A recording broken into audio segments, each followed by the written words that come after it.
यानंतर वळूयात नागपूरच्या एका बातमीकडे। नागपूर महापालिकेच्या निवडणुकीत काँग्रेस, शरदचंद्र पवार राष्ट्रवादी आणि काँग्रेस आणि उद्धव बाळासाहेब ठाकरे यांची आघाडी झाली होती। तीनही पक्षांच्या नेत्यांनी याच दुजोराही दिला होता।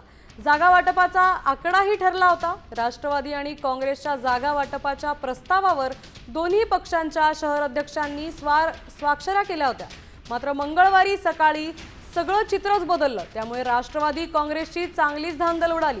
हे सगळं काँग्रेसनं ठरवून केलं आणि त्यांची भाजपशी साटेलोटा असल्याची शंका राष्ट्रवादीने व्यक्त केली आहे।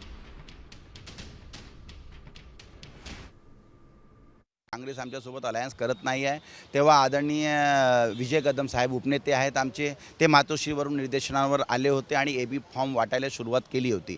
आदरणीय संजय राऊत साहेब आणि आदरणीय परब साहेब, आदरणीय देसाई साहेब यांच्याकडून खुल्या प्रवर्गातून प्रभाग 28 मध्ये नितीन तिवारी यांना उमेदवार द्यावी असं निश्चित झालं होतं।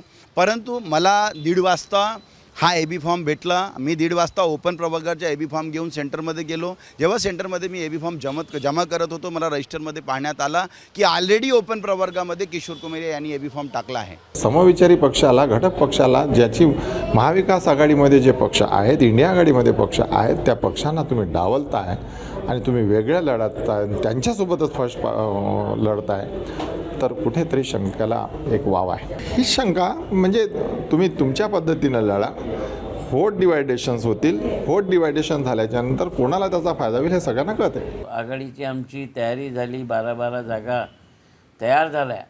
परंतु नंतरच्या काळात उत्तर नागपूरमध्ये ज्या आम्ही 3 जागा देणार होतो त्या जागांवर कार्यकर्त्यांचा असंतोष उफाळला आणि म्हणून मग त्या कार्यकर्त्यांच्या रोषाकडे पाहून ती आघाडी आम्हाला थांबावं लागली। हायकमांडशी बोलणी झाली आणि हायकमांडचा आदेश होता की आपल्या वर्षानुवर्ष काम केलेल्या कार्यकर्त्यांवर तुम्ही अन्याय करू नका।